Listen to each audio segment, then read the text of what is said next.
preparar 1 litro de agua de mango.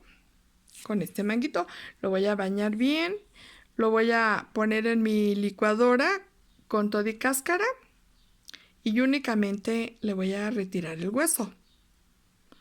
Le voy a poner el litro de agua, lo voy a licuar, lo voy a colar, lo endulzo, le pongo sus hielos y ¡qué rica agua, señores!